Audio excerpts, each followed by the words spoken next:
Not because of entrepreneurship, the one we know today, but because I was trying to run away from poverty. And I was thinking, nikiweka duka nikiwa class 6, by the time I'm class 8, I have a chain of dukas. And maybe by the time I am 14 years old or 15, I thought I would be an owner of a supermarket. Because many young people, we have very innocent dreams. I also had those kind of innocent dreams. But of course, trying to mix my duka, my small kiosk, and education, they seemed not to blend with each other very well. And therefore, I had to give up entrepreneurship by then and focus on education. High school, I got an opportunity to attend a very good school in our locality called Kiagodho Boys. It's actually now a national school. But I couldn't because of the same reasons that many of you are here. That even at our home, it was not possible for me to go to Kiagodho because of school fees. And of course, going through Kiabugi, I went to a neighboring school called Kiabugi. Going through Kiabugi again, went to university. Of course, in high school, I had to do a lot of many things to also raise school fees and also to get my pocket money. Mending shoes in high school. Like today now here, I was looking for whose shoe is not very well kept, because that was a business idea for me back then. Selling canteen, I have seen in the Tibet down there that there is a canteen. In our high school, it used to be run by clubs. I hope here you have clubs. Yes. Science club. By that time, we had science club, we had drama club, we had debating club. If you don't have a debating club, start one today. It's there. Yes. Very good. And so what I did is that because those clubs would run canteens to get money to run the clubs, and we could buy mikate more than the ones that belongs to the club, of course, to sell to get extra money. So I made sure I vied to be an official to almost all the clubs, including drama club. Na munaona hata mimi si comedian. And because my discipline was not very good by then in high school, and I belonged to our home, we are SEK. So SEK, you join CU in school. Because CU people knew I'm not very, very good in discipline. Not that I was very bad, but I was not very good. So I joined CA, where maybe they don't know me very well. Just to make sure I am elected to as many clubs as possible. And of course, over holiday, nauza mituba, na makaa. Very good. I can see somebody listen to that story. I used to choma makaa, literally. And I respect those people who burn makaa. I could burn makaa, the following day napata, imezimika. Then you start the process all over again. Vile unachoma makaa, unawekelea udogo juu. Hiyo udogo ikiliki iende kwa kuni, huwa ina moto inazimika. So it becomes a very difficult and tedious process. Went to university, that is KU. After that, and by the way, in Kiabugi, I was the only boy, the only student really, who made it to university during our year. Went to KU, did businesses also there, engaged in student politics.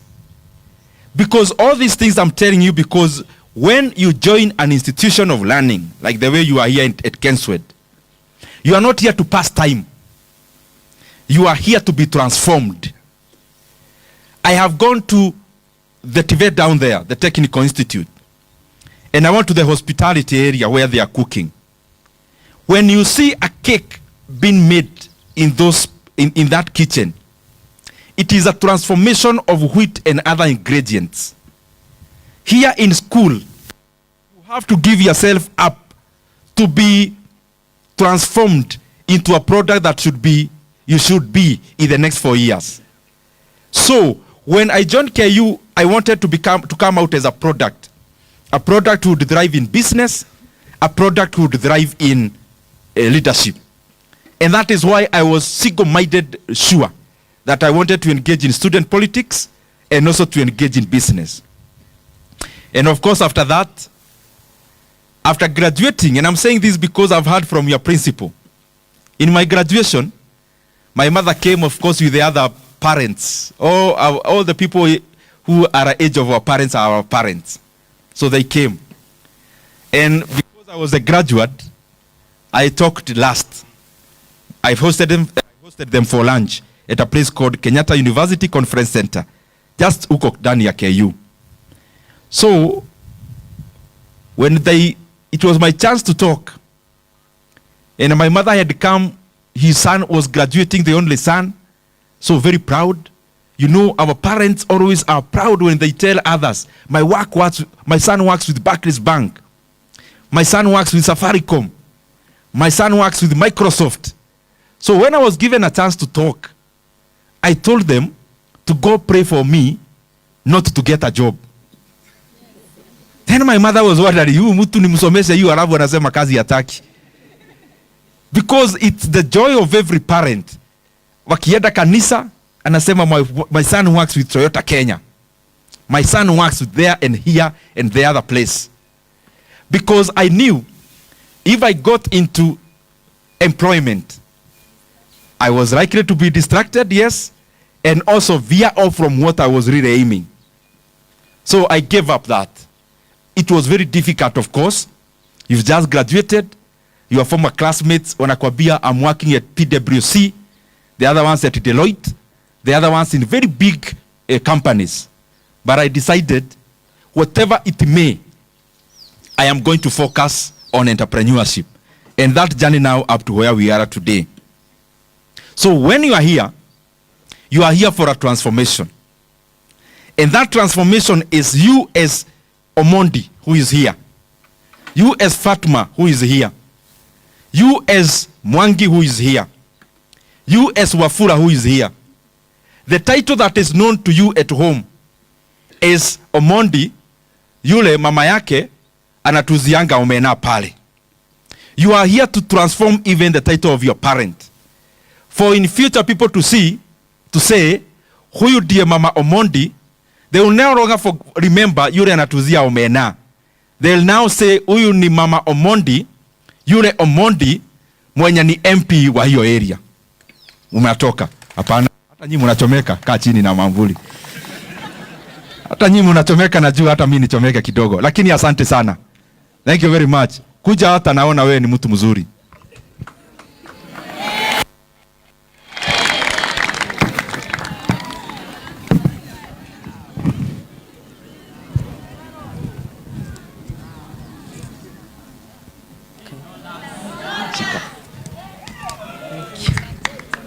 Unajua ni gapi hiyo? Gapi?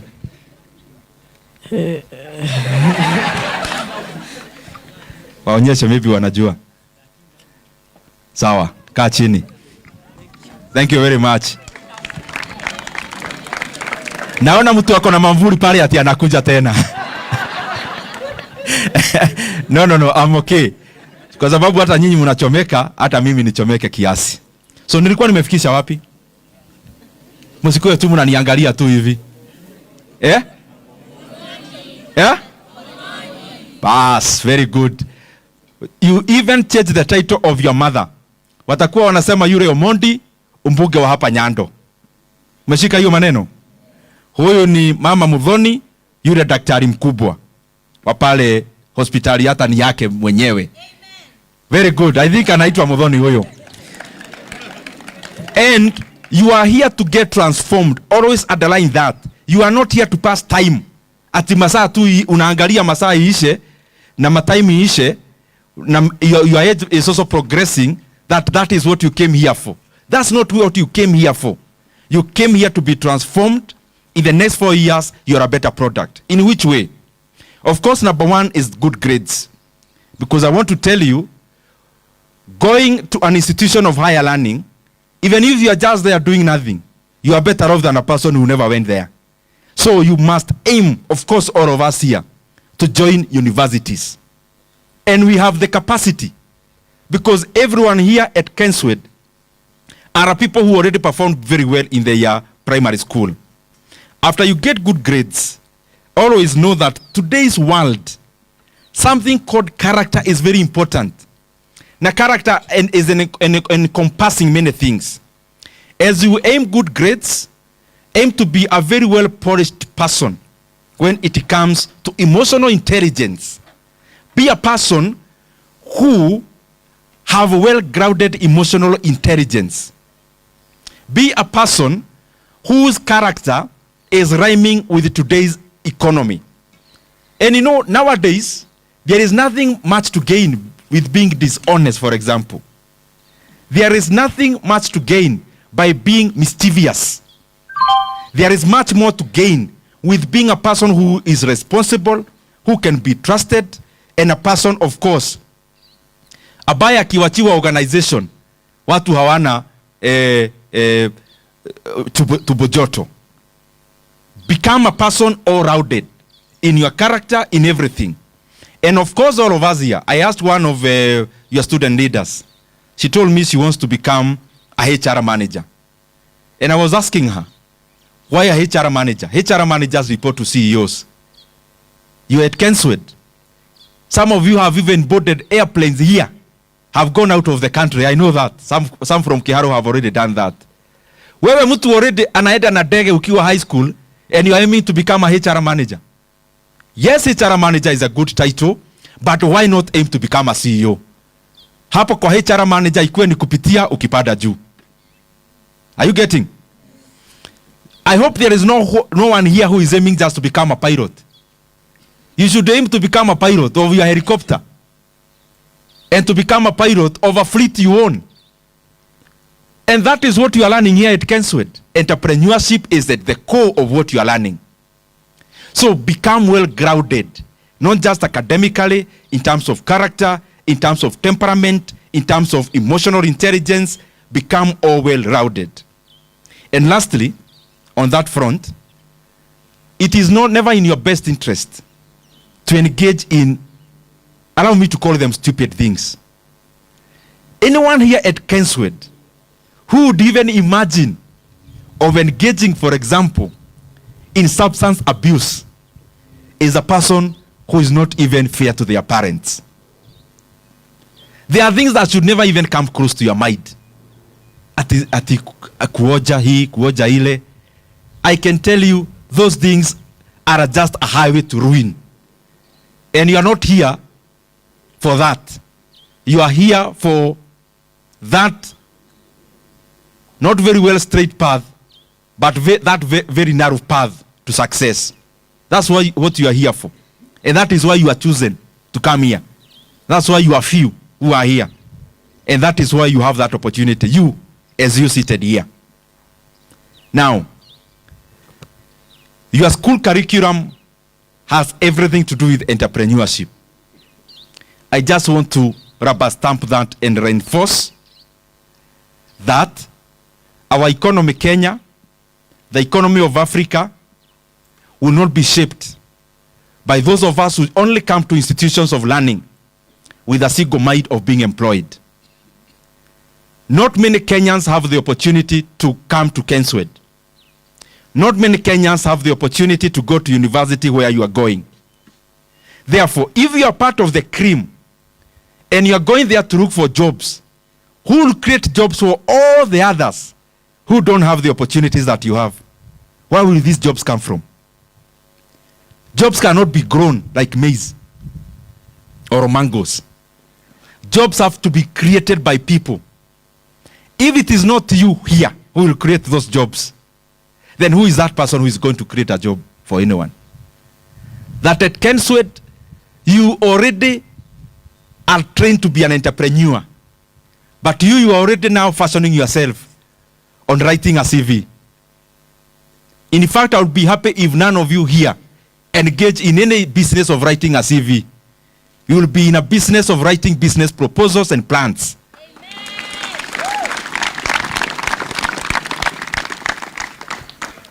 Economies across the world, including the US, including Sweden, including China, those economies have now one of the highest per capita billionaires in the world. They didn't become billionaires by working in other people's farms. They became so, first of all, by creating their own companies, employing themselves first, creating opportunities for others, and in doing that, also impacting their own economies. And when you impact your own economy upwards, what then happens is that your own business also is catapulted upwards. Anyone doing business in Kenya, let's say manufacturing of paint, and anyone manufacturing paint in China, the one in China has customers with higher purchasing power than the one in Kenya. Because when the economy of China gets transformed, even your own business gets transformed.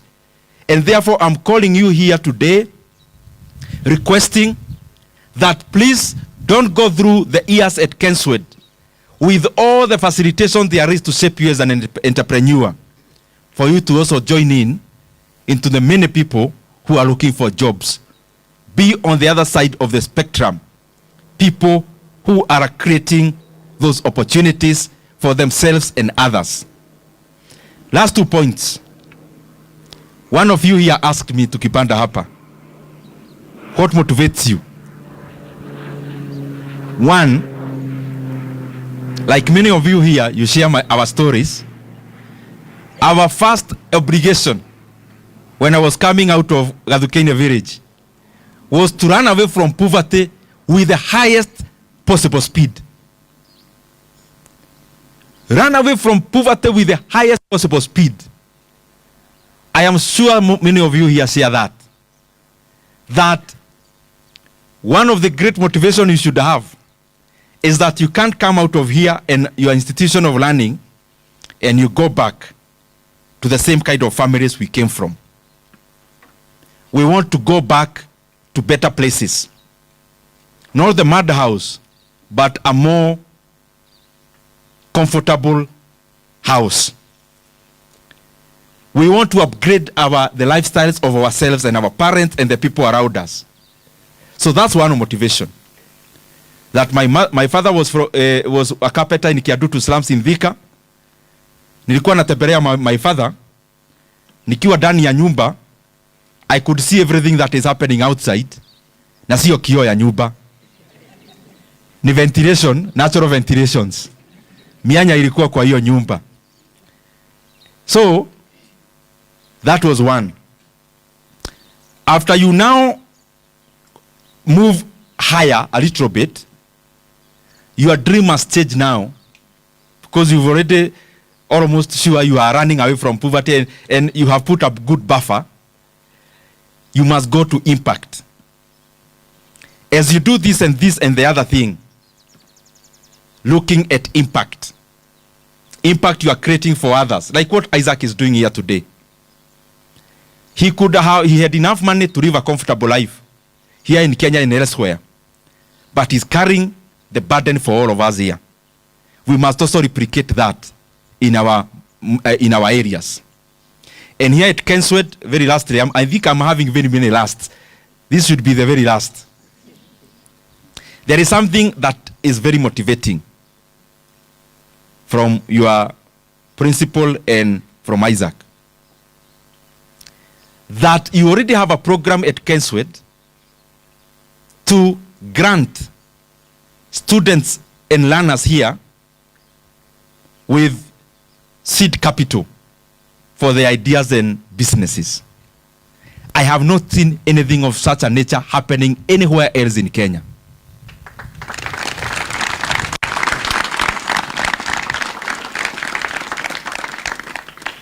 Listen to me. Do you know Facebook, all of you here?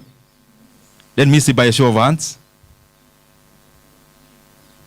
You know Facebook? How many other tech companies do you know? Do you know Apple? Ile ya simu. And all the others. Many are from the US. Now, Stanford University, back then, let's say 50 or 60 years ago, Stanford University allocated part of the university land to startups, companies that ideas that wanted to transform themselves into companies. Many of the US companies you know are either from Stanford graduates or from Stanford dropouts. And of course, now that went on to other universities like Harvard and the rest. Because the university consciously created a place for people to nurture their business ideas. Instead of having a hall where people could be trained on how to write very good CVs, they did the other way around. Instead of calling people to talk to students on writing a very good appearing CVs, they allocated land, they allocated resources, so that the ideas of the students at Stanford and the neighboring areas would become owners of big companies. And the US tech revolution, the one that we know today, is an intersection of three things, which you are all beneficiaries of. One was a sponsorship program, which was called STEM in the US back then, where the US would go around the world and they could sponsor very high people with high IQ and good performance in science, technology, engineering, and mathematics. They could actually get visas and entry to US Ivy League universities. That's one. The second thing is funding from Wall Street and other areas. Funding. Yes, you have an idea. You are well grounded in STEM, so you are a bright person.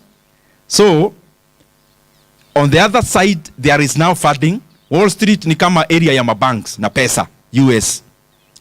But the other intersection is actually Stanford University itself as an institution, where you have a university feeding into in terms of knowledge, and then there is an immigration policy of getting people who are gifted in STEM, but on the other side, there is another intersection of capital. You are at Kenswed already. This is already your Stanford University. You have funding being arranged by the school itself. What more do you need? There is no other Kenyan with the kind of opportunity you have, because Wall Street has gotten you here. You're already at Stanford, and through the program that Stanford runs is already the STEM kind of a program where they are fetching students from every villages in Kenya to come here at Kenswed. That there, for all the 47 counties in Kenya are represented in this institution. There is no other place with that kind of an advantage. And that is why you see even the US as an economy is built actually by immigrants out of that kind of initiatives. If you look even at the current CEOs of big companies in the US, the current CEO of Microsoft is actually Indian. Went to the US when he was already an adult. The current CEO of Alphabet, what we call Google, is also an Indian. Founders of big corporations, like even the richest person in the world, people say he is American. He is South African, actually, with mother from Canada. The father was the one from the US. The same person is also invented a company like PayPal. Look at a person like the founder of Apple, the one who is known as Steve Jobs. The father was actually from Syria. So he's Syrian. From Syria, the father. So what I'm trying to say is that the advantages those people got in the US has been brought to you here at Kenswed. And here, therefore, I'm talking to future billionaires, not millionaires.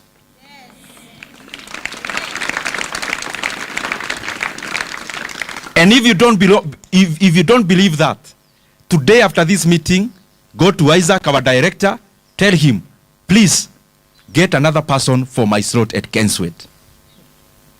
Because here we must nurture billionaires. Is there anyone with that?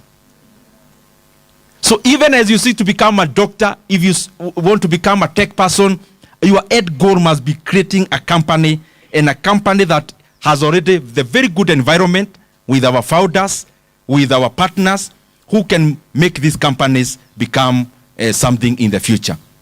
And the more the reason, the government now and the government in the future, all the time, we must always know that the youth of this country, the youth,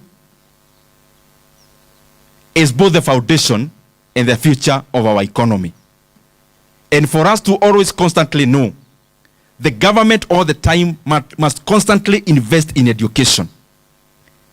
And we must never see the kind of circus we keep seeing. There is free basic education, there is no free basic education. There are things that Kenya must be ahead of. We must also give STEM, science, technology, engineering, and the mathematics. We must give it a correct base and a strong base in our institutions of higher learning and also in our basic education.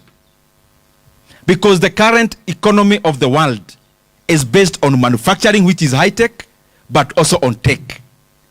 Two things. Not just manufacturing of value addition, but a higher grade of manufacturing, which you can only do when there is enough investment from the base. And also, we must avoid starting programs, then we backtrack. For example, in Kenya, we have been having a program of having aggregation centers and industrial centers. But they just come as a single thought from a person. Then in 2 years' time, the focus has changed. So we keep on investing government money in areas which become white elephant. So we must keep on focusing on specific programs which are focusing on specific output and carry through up to the end. So that we keep on investing government money in areas that we can see output, but also in areas that pull the economy from all sides in one direction, which direction is progress, which direction is to move forward, not backwards. Otherwise, nimefurahi sana kuwa hapa Kenswet.